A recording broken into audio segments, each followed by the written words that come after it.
Selamat siang, salam sejahtera buat kita semua.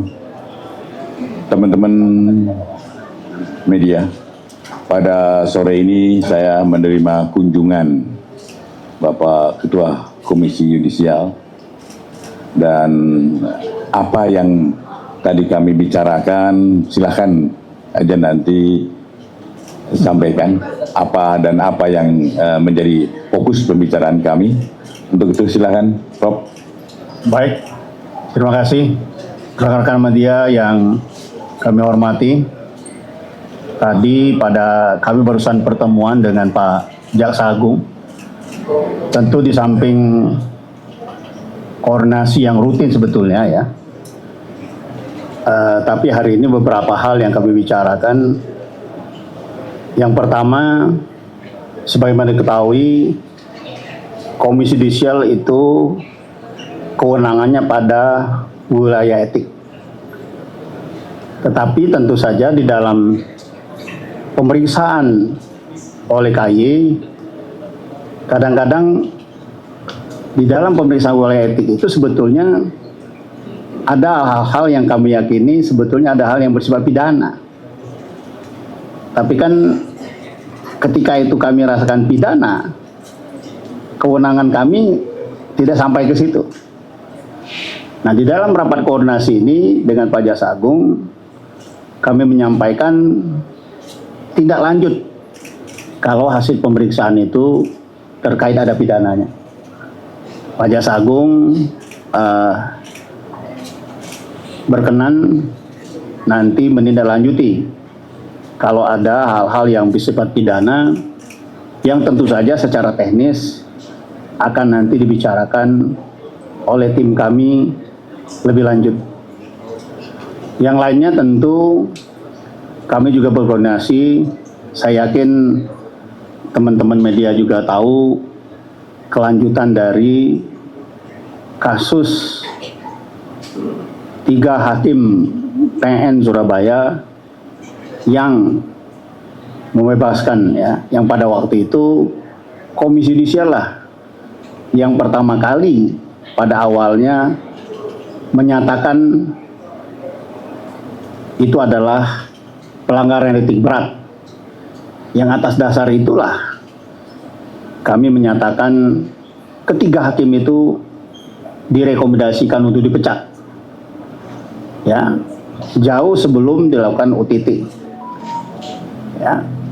Nah, memang proses untuk dipecat itu dibentuk MKH, Majelis Kehormatan Hakim. MKH itu bisa dibentuk atas usul Komisi Yudisial bagi seorang hakim yang akan dipecat, atau atas usul Mahkamah Agung. Sejauh ini kerjasama antara KY dan Mahkamah Agung itu sangat baik.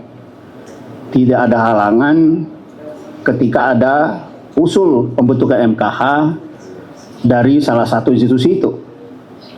MKH itu terdiri dari 3 orang hakim agung dan 4 orang anggota Komisi Yudisial.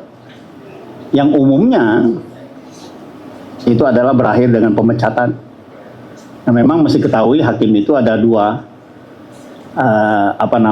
jabatan, satu sebagai hakim, yang satu lagi sebagai PNS. Kadang-kadang publik bertanya, kok dipecat sebagai hakim tapi PNS-nya masih jalan? Ya, tapi umumnya kalau sudah dipecat dari hakim tentu boleh dikatakan berakhirlah karir yang bersangkutan. Nah, itu hal-hal yang kami bicarakan tadi. Kalau ada hal-hal lain yang mau lebih jelas, nanti di sini ada jubir kami Prof. Mukti, kemudian Kepala Bidang Pengawasan Hakim dan Investigasi ada Prof. Joko, kemudian ada Bapak Pinzer Kadafi, juga Kepala Bidang yang terkait dengan sumber daya manusia. Saya pikir itu beberapa hal yang bisa kami sampaikan, dan ini tentu saja menindaklanjuti komitmen Bapak Presiden Prabowo dengan asta-citanya, salah satunya adalah meningkatkan reformasi hukum, dan tentu itu hanya bisa dicapai kalau ada koordinasi yang baik antar lembaga hukum. Saya pikir itu yang bisa kami sampaikan. Baik, mungkin ada satu dua pertanyaan. Pak, tanya Pak, kan kemarin KAI melakukan pemeriksaan, hasilnya apa Pak? Keterangannya dari dari JR Pak? Ya sejauh ini kan masih proses yang tentu untuk detailnya belum bisa kita sampaikan ya. Nggak bisa kita uraikan karena masih awal sekali ya. Untuk hal-hal yang belum bisa kami sampaikan. Nanti pada saatnya setelah kami anggap cukup itu sampai kepada publik, ya yakinlah kami akan sampaikan. Karena kan publik tentu berharap kami tidak gegabah, tidak menjalankan itu, dan kemudian bisa yang disampaikan itu betul-betul informasi yang valid. Oleh karena itu berkenan untuk sabar, ya pada saatnya kami akan menyampaikan. Jadi ya, terima kasih ya. Cukup ya. Tidak salah kan ada juga si JR berhubungan dengan Hakim Agung di apakah KAI sudah akan berupaya memeriksa Hakim Agung yang dia berhubungan dengan JR? Iya, tentu tadi kami juga inilah gunanya koordinasi ya. Tentu ada wilayah-wilayah tertentu itu di kewenangannya Jaksa Agung, ada juga kewenangan itu pada KAI. KAI tentu pada aspek etiknya.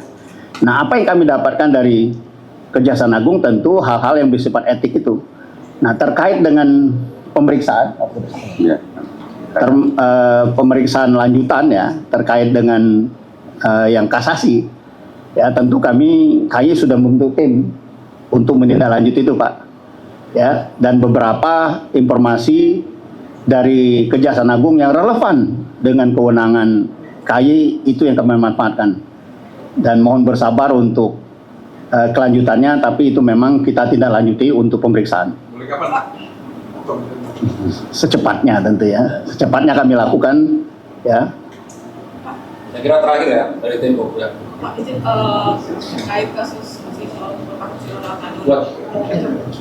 Katanya ada dugaan bekas PN Surabaya inisial R itu juga terlibat gitu dalam kasus putusan kasasi Lelakan. Apakah KAI juga akan bisa? Ya tentu segala sesuatu yang terkait dengan kewenangan kami lakukan. Tidak ada keraguan dari KAI untuk menindaklanjuti ya, sepanjang itu kewenangan kita wilayah etik. Belum tentu pelanggaran hukum, tapi kalau itu kami dapatkan informasi dari kejaksaan dan kami menganggap itu adalah pelanggaran etik dan menjadi kewenangan siapapun itu tentu akan kami tindaklanjuti. Ya. Oke. Saya kira cukup jelas ya. Terima kasih. Oke. Ya. Terima kasih ya.